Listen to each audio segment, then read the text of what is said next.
বেগম খালেদা জিয়া বিগত সময়ের ফ্যাসিস্ট আমলের রাজনৈতিক প্রতিহিংসার যে শিকার হয়েছিলেন তার সেটি করার ক্ষেত্রে বিগত সরকার আদালত এবং বিচারিক প্রক্রিয়াকে বেছে নিয়েছিল।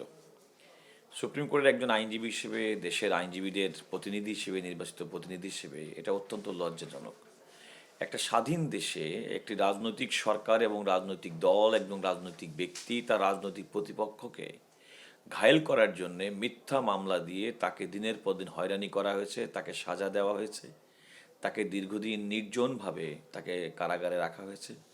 সুস্থ বেগম খালেদা জিয়া, যিনি আদালতের প্রতি শ্রদ্ধা জানিয়ে বিচার কার্যে অংশগ্রহণ করে বিচারিক রায় গ্রহণ করেছেন, তিনি সেখান থেকে অসুস্থ অবস্থায় ফিরে এসেছেন এবং মৃত্যু পথযাত্রায় ক্রমান্বয়ে তিনি সেদিকে ধাবিত হয়েছেন। এমন প্রতিহিংসার উদাহরণ খুব কম আছে বলে আমি মনে করি। এখানে আপনার নিশ্চয়ই মনে আছে, বিগত সরকারের সময় বিগত সরকারের সমস্ত যারা ছিল তারা সব সময় বেগম খালেদাকে বলতো উনি এতিমের টাকা চুরি করেছে। যিনি প্রধানমন্ত্রী হিসেবে দায়িত্ব পালন করে লক্ষ লক্ষ কোটি টাকা যিনি ডিল করেছেন, এতিমের 1 কিংবা 2 কোটি টাকা যে টাকাটা কখনো সরে নেই, সেরকম একটি মামলায় তাকে সাজা দেওয়া হয়েছে, যেটা Zia orphanage trust, Zia charitable ট্রাস্টের মামলা, নাইকো মামলা, অসংখ্য মামলা। এবং এই সমস্ত মামলায় শুধুমাত্র তাকেই ক্ষতিগ্রস্ত করা হয়নি, তার পরিবারকেও ক্ষতিগ্রস্ত করা হয়েছে।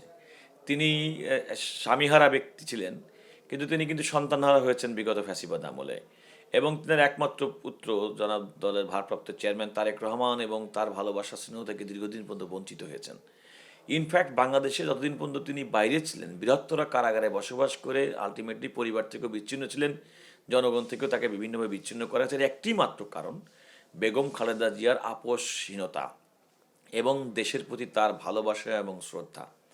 তিনি সবসময় একটা কথা বলতেন যে দেশের বাইরে আমার কোনো ঠিকানা নেই, সুতরাং এই দেশকে ভালোবেসে এই দেশের চিকিৎসা ব্যবস্থা, এই দেশের মানুষের সঙ্গেই তিনি শেষ পর্যন্ত ছিলেন। এবং সেটা আজকে তার মৃত্যুতে, বাংলাদেশের মাটিতে তার মৃত্যুতে তার দেশের প্রতি যে ভালোবাসা, সেটা সর্বশেষ প্রমাণিত হলো।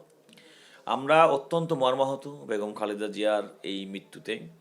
তবে বেগম খালেদা জিয়ার মৃত্যুর ঘটনা এবং বিগত ফ্যাসিবাদ আমলে তাকে যেভাবে বিচারিক প্রক্রিয়ার নামে নির্যাতন করা হয়েছে, আমি সেক্ষেত্রে একটাই মাত্র বলবো, আগামী দিনে যে বাংলাদেশের আমরা স্বপ্ন দেখি, সেই বাংলাদেশে এই ধরনের মিথ্যা মামলা, রাজনৈতিক প্রতিহিংসার মামলার এই কালচার থেকে আমরা বেরিয়ে আসব।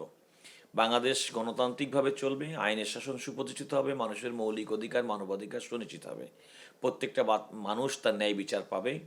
শুধুমাত্র রাজনীতি করার কারণে, অপরাধ না করেও শুধুমাত্র রাজনীতি করার কারণে কেউ মিথ্যা হয়রানিমূলক মামলা এবং সাজার শিকার হবেন না, যেটি বেগম খালেদা জিয়া, তারেক রহমান হয়েছেন। 1/11 সময় তো বেগম খালেদা জিয়াকে বিদেশে যাওয়ার জন্য নানাভাবে চাপ সৃষ্টি করা হয়েছে।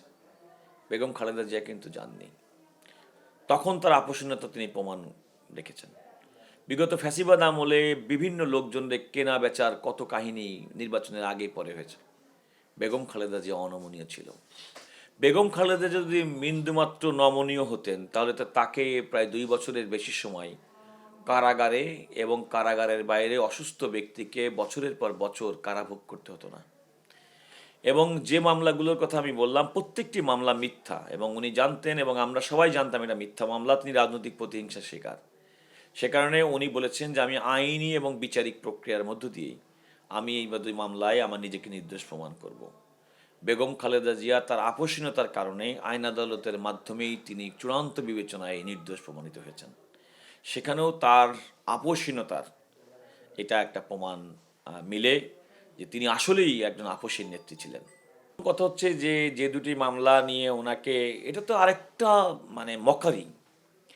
দেখেন, বেগম খালেদা জিয়াকে নিম্ন আদালত সাজা দিয়েছিল, সেটা আবার উচ্চ আদালত থেকে বাড়িয়ে দিয়েছে।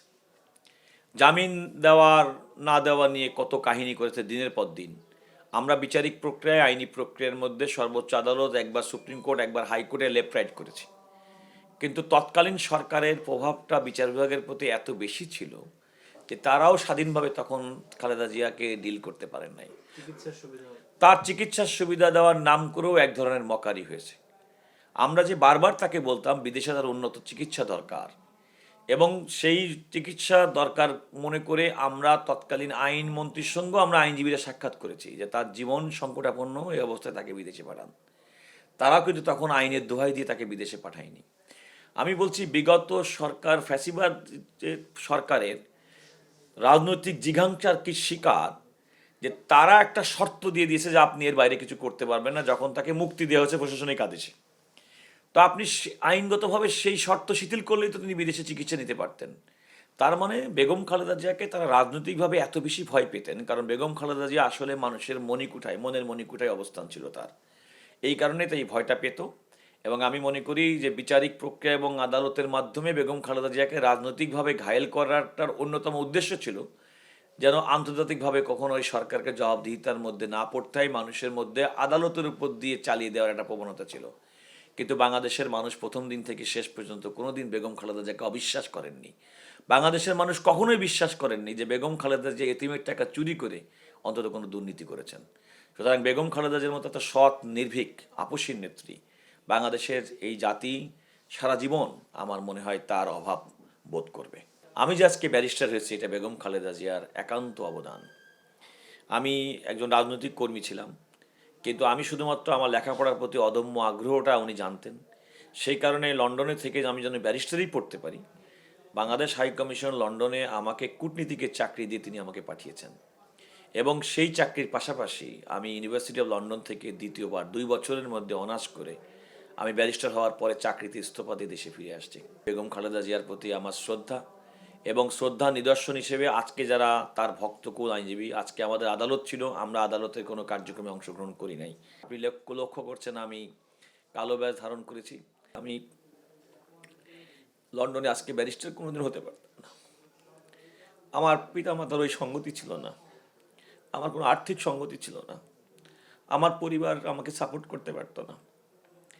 প্রধানমন্ত্রী হিসেবে বেগম খালেদা জিয়া আমি যখন বলি আমার মরহুম সিনিয়র খন্দকার মাহবুদ্দিন সাহেবের কাছে যে আমাকে লন্ডনে যদি এইভাবে পাঠান তাহলে আমি পড়াশোনা করে ব্যারিস্টার হতে পারবো, সেদিনও বেগম খালেদা জিয়ার একমাত্র রিয়াকশন ছিল যে আমার ছেলে কাজল যদি ব্যারিস্টার হতে পারে, আমরা যদি একটা সেই সুযোগটা করে দিই, অসুবিধে কী। তিনি তাৎকালীনভাবে তৎকালীন আইনমন্ত্রী মওদুদ আহমেদ, তৎকালীন পররাষ্ট্রমন্ত্রী মোর্শেদ খান এবং তৎকালীন পররাষ্ট্র উপদেষ্টা রিয়াজ রহমানকে তাৎক্ষণিকভাবে বলেছেন যেন আমাকে এই নিয়োগ দেওয়া হয়। আজকের দিনে আমি মনে করি যে আমি আমার জীবনের আজকে যেভাবে আমার ততটুকু প্রতিষ্ঠা হয়েছে, বেগম খালেদা জিয়া ছাড়া আমি জীবনেও কোনো দিন আজকে আপনাদের সঙ্গে কথা বলতে পারতাম না, কিংবা আপনারা আমাকে ইন্টারভিউ করতেন না। এই নারী, তিনি কি কষ্ট না জীবনে করেছেন, দীর্ঘ কতটা বছর, প্রায় অর্ধযুগের কাছাকাছি সময় পর্যন্ত স্বামীহারা, পরিবার বিচ্ছিন্ন, শুধুমাত্র দেশ এবং দেশকে ভালোবেসে। এবং আমরা রাজনৈতিক কর্মী হিসেবে যার কাছাকাছি যারা যেতে পেরেছি, উনি আমাদেরকে সন্তানের মতো আগলে রাখতেন। এই রূপটা হয়তো বেগম খালেদা জিয়া খুব বেশি এক্সপ্রেস করেন না, মানুষের সামনে দেখান না, কিন্তু আমরা কাছ থেকে বেগম খালেদা জিয়ার ভালোবাসা স্নেহ আমি ব্যক্তিগতভাবে পেয়েছি।